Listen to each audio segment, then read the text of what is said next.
The Everglades is one of the largest protected wetlands in the world. 100 million acres of swamp located on Florida's southern tip. These serene waters seem peaceful above the surface, but danger and death lurk beneath. 1972, Eastern Airlines Flight 401 is on approach to Miami International Airport. At 11:32 p.m., the captain radios the tower, calmly reporting that a minor indicator light is not working. He requests to fly in a holding pattern over the Everglades. Then, something goes horribly wrong. Suddenly, the aircraft descends dangerously low. The plane slams into the dark swamps of the Everglades. 101 people are killed. 75 survivors face a living hell.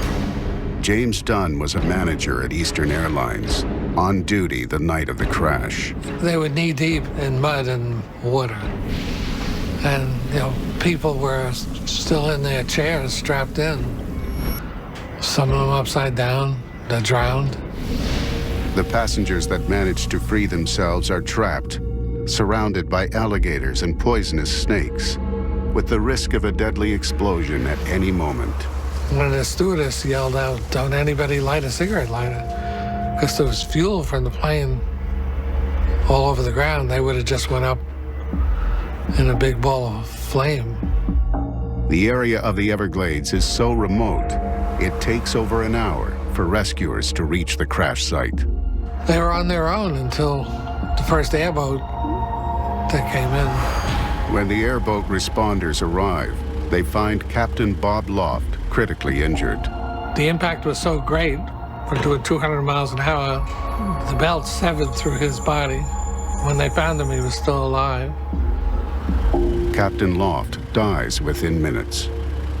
Second Officer Don Repo is also severely injured and dies later in the hospital. Weeks later, the cleanup of the wreckage begins. Salvage crews working in the swamp face a haunting presence. The people doing the cleanup heard moaning and groaning and people in distress, and yet there was nobody there. In the months to follow, even more harrowing events occur. Ghosts of other Flight 401 crew start to appear on other aircraft, including the apparition of First Officer Don Repo, terrifying a flight attendant. She went up to the cockpit, got the engineer, who came down to the galley. He recognized the ghost. He recognized him as Don Repo. He disappeared, and he went back to the cockpit, and they put down at the closest airport and walked off the plane. The sightings quickly become a serious problem for the airline. One of my crews was on the phone, and they said, "They're not going to fly the plane." I said, "What? What do you mean you're not going to fly the plane?" The reason for the ghost sightings remains a total mystery. Eastern Airlines, dogged by 20 sightings in only a few months, is forced to launch an investigation, and what they discover is shocking. It seemed that spare parts from the 1011 were used in other aircraft. As a cost-saving measure, Eastern Airlines salvaged parts from the Flight 401 crash site in the Everglades. They started putting parts on the aircraft, like cosmetic parts on the inside, from seats to ovens from the galleys, anything. Every single haunted plane reportedly had parts recovered from Flight 401. And as soon as we found that out, Easton decided to remove all of those parts. Remarkably, over time, the sightings on planes stop, but the hauntings don't end there. Highly unusual events continue in the Eastern Airlines warehouse, where the parts are now stored. This warehouse, there is no air conditioning. And if you walked where the parts were, you'd walk through an area of freezing cold, and you could smell Don Repo's cologne. People were afraid because they would hear noises, and some of them saw ghosts around the area. The link between spirits and objects is not new to the Everglades. The local Seminole Indians have an ancient ritual where the belongings of the deceased are thrown into the murky waters. These pieces are said to contain the souls of the departed. If the pieces are retrieved, it is believed that spirits will haunt the living. It seems like maybe their spirits got trapped in the pieces of the aircraft. Who can explain it? Is this a possible explanation for why the spirits of the dead crew haunted other aircraft? There's no rational explanation why something that you hold in your hand might contain the spirit of the person that was sitting in that aircraft. There are other much older events that speak to Everglades National Park's dark power. 1910, some kids fishing on one of the park's many remote alligator-infested rivers make a grisly discovery. Everglades National Park is a sprawling swamp in the south of Florida, and some believe it is a place of unseen dark power. In the 1940s, a woman living on a wealthy plantation in the Everglades sets it on fire, claiming it's haunted. What are these spirits, and what draws them to the park? The story begins over 3 decades earlier. 1910, a group is fishing in one of the Everglades' remote rivers. Suddenly, they make a gruesome discovery. It's the disemboweled body of a woman. The corpse clearly indicates she was murdered, but in the Everglades, finding out who killed her is a difficult challenge. Lynn McMillan owns the trading post that her grandparents opened in 1906. And a lot of the people that came to this area were running from the law. You know, all they wanted to do was be left alone. With so many outlaws, suspects are too numerous to count.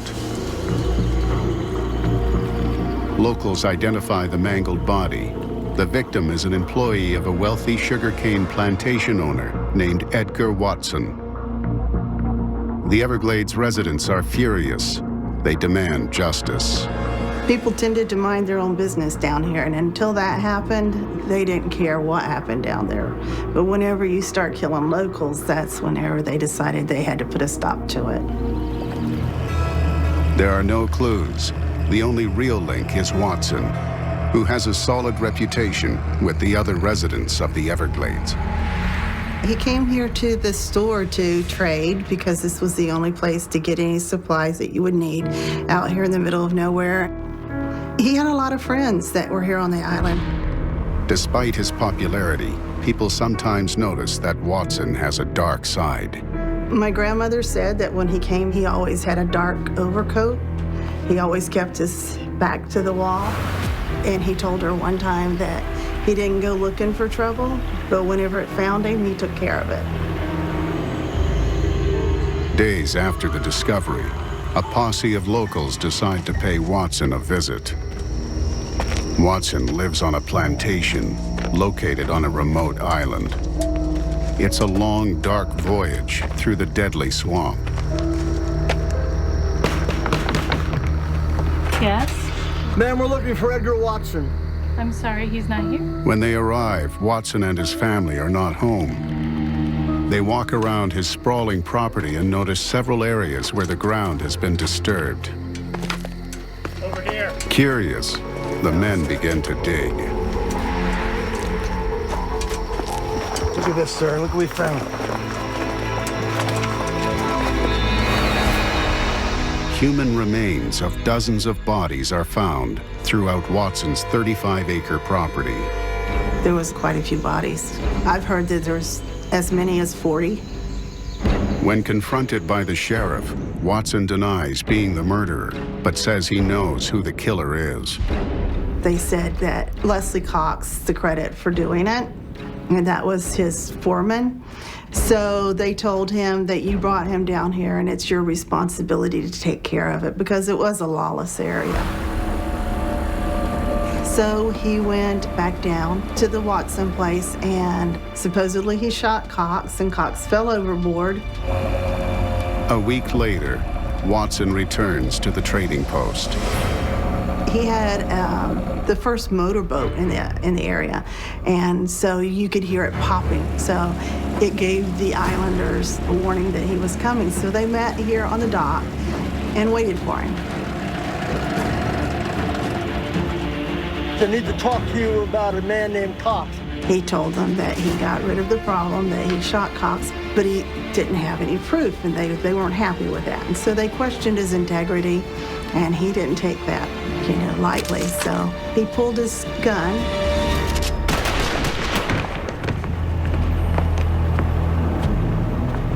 They said there were over 40 holes in him. Then they buried him on Rabbit Key. In the weeks after Watson's death, the full scope of this gruesome killing spree is revealed. A lot of the people that he hired were runaways. They were outlaws that were trying to get away from the law. Over the years, it's alleged Watson killed dozens of his workers, hiring vagrants that no one notices when they go missing. They decided that they wanted to move on. That was whenever they ended up disappearing. No one knows how many bodies still rest in the swamp near Watson's place, but not much remains of his home. Today, Watson's house is a ruin. The plantation burnt down by the woman who claimed the place was haunted. Did the dark power of the Everglades overwhelm Edgar Watson? Is the swamp of the Everglades a gateway to evil? Another man's journey in the murky depths of the swamp reveals darkness almost impossible to imagine. It was pitch black night on an airboat roaring along, and the smell of the water was the smell of death. He said, "I can think of no better place to meet the devil than here."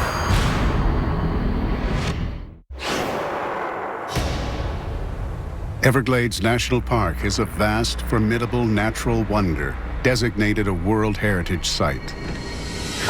Some believe it's also the origin of a series of terrifying hauntings and has the power to turn a good man into a killer. In 1983, a chilling jailhouse confession reveals another example of evil at work. Henry Lee Lucas has been arrested for the illegal possession of a firearm when he suddenly confesses to hundreds of killings, many in the Florida Everglades. 4 years earlier, a friend and fellow criminal invites Lucas to Everglades National Park to meet a group of criminals who could give him everything he desires. He had always been an outsider, and he was promised the world, power, domination over women, anything he wanted. He was taken out to the Florida Everglades, and it was pitch black night. Just on an airboat, roaring along, seeing nothing but snakes, alligators, all sorts of things, and the smell of the water was the smell of death, Henry said. He said, "I can think of no better place to meet the devil than here." In the dark of night, Lucas is taken to an isolated island. There, he comes face to face with members of a secret society called the Hand of Death. Henry was told initially when he got on the island, there's only one way out. They implied through death, and that he would have to prove himself in order to gain membership. If he did not do a task that they set him to, he would die. His mission is to kill a disloyal member of the cult. They had a member there who had betrayed the master. That's what they told him. He had failed in some task. And the Hand, who was the high priest of Satan at the time, was displeased. So they told Henry, "You're going to have to kill this man." They knew that the mark that they were going to kill was an alcoholic, and they commenced to drinking and talking. The man tips the bottle up to drink. Henry steps up and slices his throat with one very accurate swipe of his knife. The man was dead. Henry walked away from it and was told later that the Hand was very impressed with his work. The Hand of Death was like a graduate school, an academy for maniacs, for murderers. It was bankrolled and financed by very wealthy millionaires who protected and shielded the group. They wanted to further Satan's kingdom on earth. Next, it's claimed Lucas is shown a secret ceremony, hidden deep in the Everglades' haunting darkness. It was on that night that Henry Lee witnessed his first black mass. The gentleman he had killed earlier in the day was brought forward by 8 robed members of the Hand, and he was laid on an altar. So they just went ahead and harvested his heart, dismembered him, and they distributed strips of his flesh to all the members there to consume. It all culminated into a blood orgy. Lucas becomes a loyal and proud member of the Hand of Death. Over the next 2 years, he confesses to killing 108 people. They took the raw material that was Henry Lee Lucas, and they fine-tuned him, and they turned him into a well-oiled killing machine. After that, he could kill with impunity, with no conscience whatsoever. To his dying day, Lucas declares that Everglades National Park is a place of pure evil. What makes the Everglades such a hub of depravity? Are the events that happen there coincidence, or are they somehow related? There's a malevolence there. These things are not just happening. Evil is not just arising from human wrong and human failure, but it has a personality behind it. What dark personality could be hiding in the Everglades? The Florida Everglades is a place of darkness, which may have turned one man into a serial killer, drawn another into a satanic cult, and led to a series of hauntings after a violent plane crash. But what could ghosts of a dead air crew have to do with serial killers being drawn to the Everglades? Russ Walden is a pastor who watches for signs of evil in North America. These are seemingly random events that are connected not by causality, but by meaning. These things are not just happening from human wrong and human failure. There's a malevolence and a personality behind it. But could this personality possibly be? The answer may lie in a lethal invader in the Everglades' dark waters. The biggest noticeable thing are fewer mammals that we see in the Everglades now. Raccoons, opossums, armadillos, foxes, bobcats, all sorts of stuff. The mammals have been disappearing at an alarming rate, and for years it was unknown why. Starting in maybe the 70s, people used to see pythons here, but nobody realized there was a problem until when biologists was able to figure out that yes, there are pythons and they are breeding in the Everglades. Pythons are not native to North America, but tens of thousands of them are now killing every mammal in sight. The state of Florida has tried to remove the pythons from the Everglades, but inexplicably it has failed. Surely they expected to eliminate more than 70 pythons out of an estimated 98,000. What is God saying to us? Why wouldn't he allow the state of Florida and all the hunters that went in to get a handle on it, because it's something that needs to be dealt with? The python infestation coming to the forefront, it's God exposing the nature of satanic activity in the Everglades. The python is a biblical symbol of evil, which slowly squeezes its victim to death. A metaphor for how evil seeped into serial killers Lucas and Watson once in the Everglades. The spirit of Python shows up in the book of Acts, chapter 16, verse 16. The python is the personification of evil as it tries to derail the plan of God. Why would God not allow the pythons to be destroyed? Walden believes that the inability of the state to kill off the pythons is further evidence of their satanic origins. The mysteries of the Everglades are as vast as the park itself. One thing is certain, though. Its remote swamps may indeed be a refuge for an unseen, sinister power. It doesn't want to be exposed. It doesn't want you to know that it's there, because if you know a snake is outside your door, you're going to avoid it. The Everglades is 700,000 acres, and there's not very much light out there. It was kind of like a black hole. People were swallowed up by the swamp. In the Everglades, no one can hear you scream.